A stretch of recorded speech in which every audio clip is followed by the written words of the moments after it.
that he lived up to his nickname of Mr. Perfect. This Dutch fighter skillfully took from multiple styles and strategies to learn 1,000,001 ways to set up his devastating low kicks. Yes, this is not realistic because your opponent will never be at the same spot. 1, 2, hook. Back up there, move. Make sure you guys move, okay? You have to step in your places. You can do that? You step forward.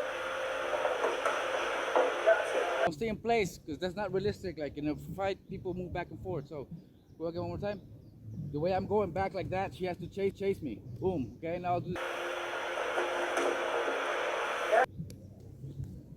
Okay. Yeah, and when you're kicking, kick from the top down. That leg. That's like the typical Dutch way of doing low kicks. Because if I kick out, it's not really hard. I'm really putting all my weight in a punch or in a kick. Boom. Go slowly with the kick. Go back. In Holland, we never check. You're not going to check. You know, how long do you check this? We only check in the fight or during sparring. During drilling like this, we always just take the kick. We always just take the kick. You're checking during the fight. We're doing drilling. We never check. We're doing drilling. We never check. That way, when you're actually sparring, after taking the kick half the class, you don't want to get kicked again. You naturally check. So that's basically the whole point behind the way we train. Hook, and then make sure that you're pushing the person, and then you throw. This Dutch fighter skillfully. And then make sure that you're pushing the person, and then you throw the low kick in.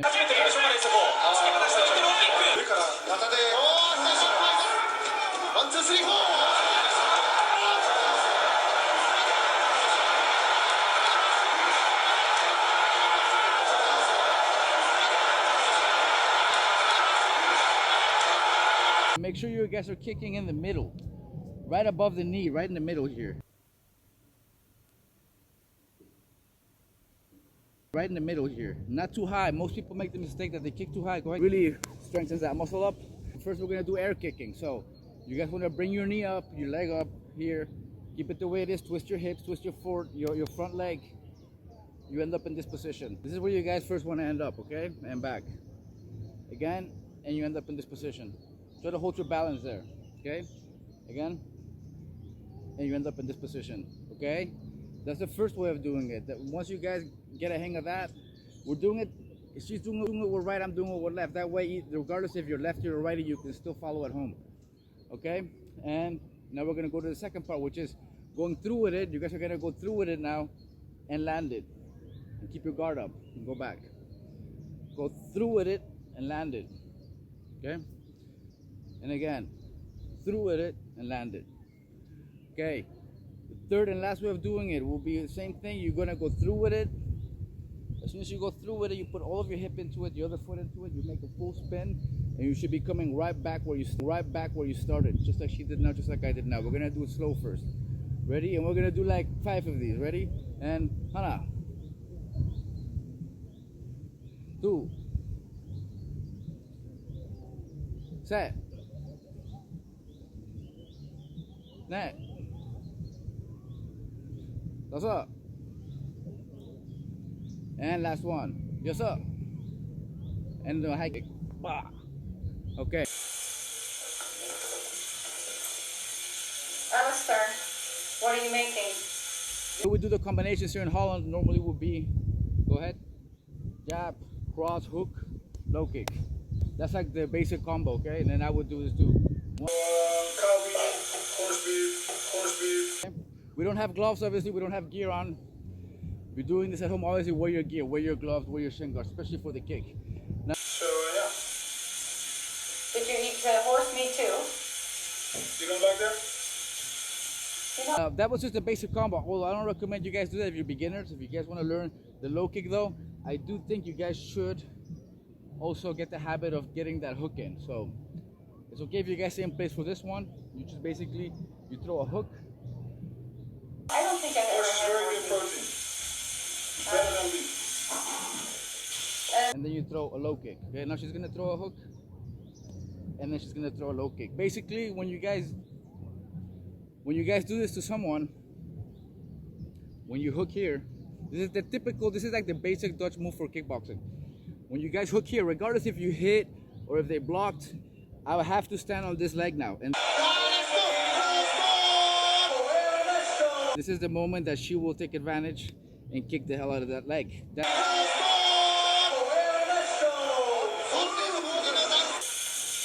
a lot of eating, sleeping, training, not much else actually.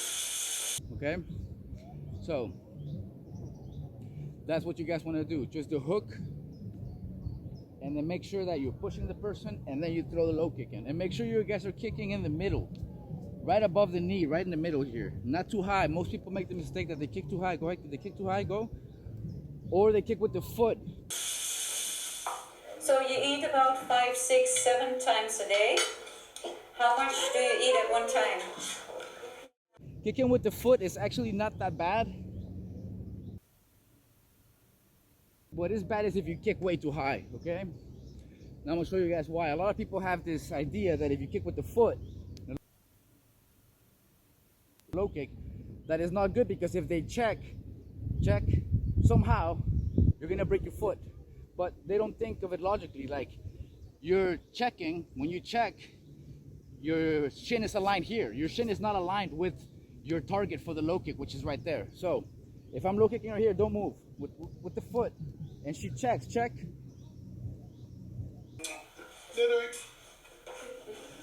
So if you eat like 6 or 7 times a day, you'll get big. I'm simply gonna connect again shin to shin. This is not gonna happen. For me to connect with her shin with my foot, I would have to be kicking so far, don't move, that I'm missing. I would have to throw like a missing kick. If she then does the shin kick, the shin check, go, then I'm fucking my foot up. But not if you're aiming with your foot. So you can kick with your foot all you want, or with the shin. The thing is, don't kick too high. Make sure it's like right above the knee. Boom, boom. You got big, no doubt, no doubt. Very handy that if you guys do low kick training, to do it with someone and give and receive. That way you guys also understand what it feels like to be low kick. The more you understand how it feels like,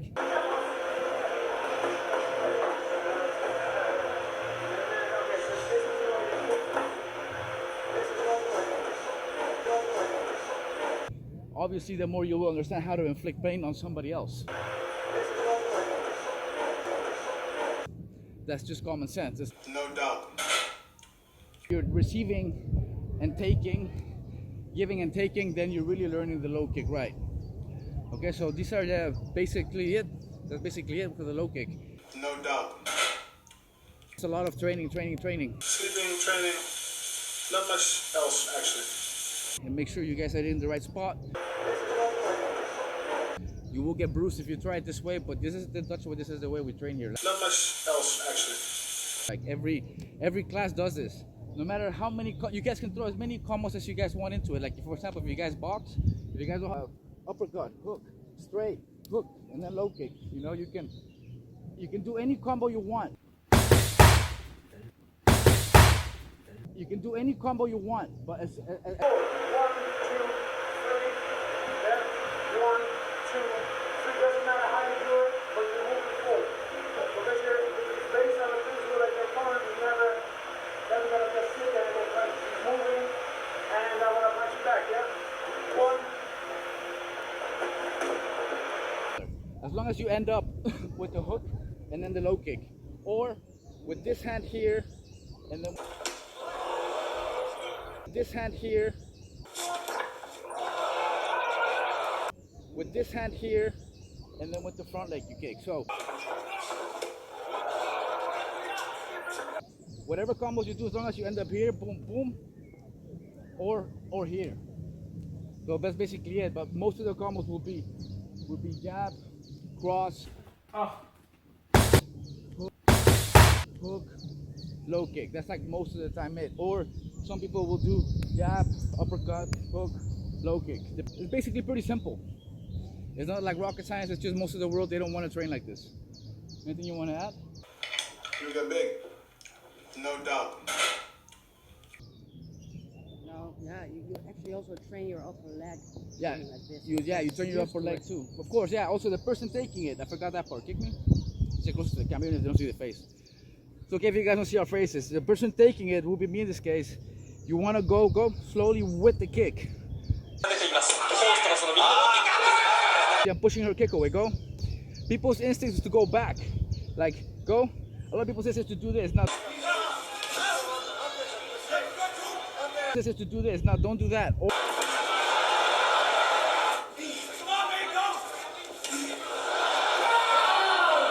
this is to do this. Now, don't do that. Or they check and they go back. In Holland, we never check. We only check in the fight or during sparring. During drilling like this, we always just take the kick. We always just take the kick. That way, when you're actually sparring, after taking the kick half the class, you don't want to get kicked again. You naturally check. Even knock outs with his checks alone. A big part of this working was the way that Hoost preferred to turn his shin towards an opponent's kick, assuring that bone would strike bone.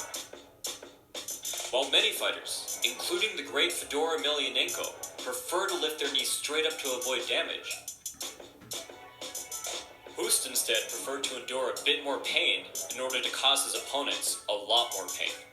But as effective as this was, Hoost's true secret, as simple as it may seem, was the way that he lifted Again, you naturally check. his leg off the ground. Hoost would lift his knees straight up as usual for body kicks, but for leg kicks, Hoost liked to simply pull his heel straight back.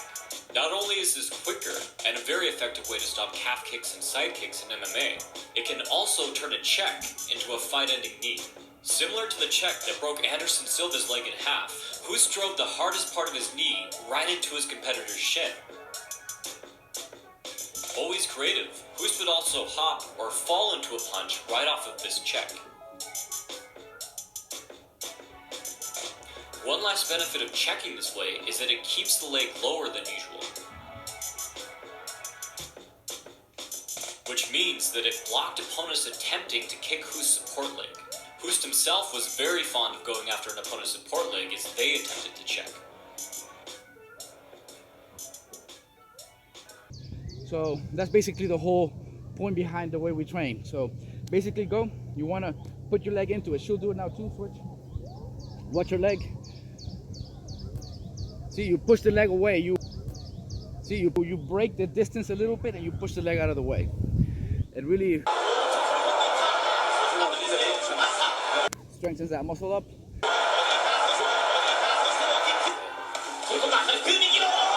And that's it, guys. For the next video. Catch you later. Catch you later. Yes, I caught him myself.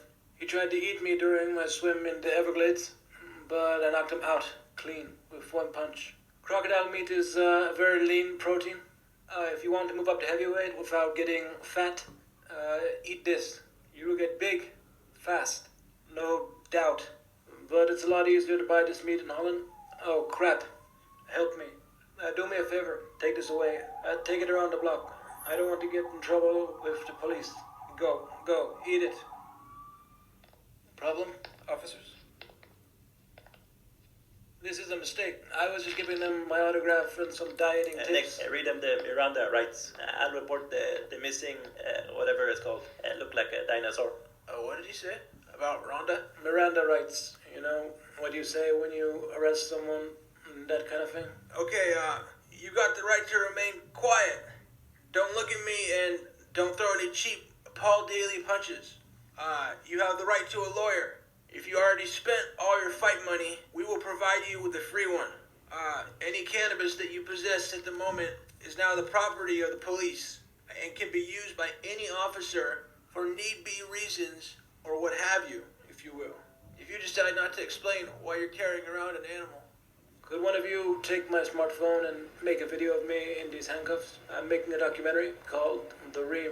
Sounds like a porn. A kinky request to a policeman. Sir, you are digging yourself into a big hole.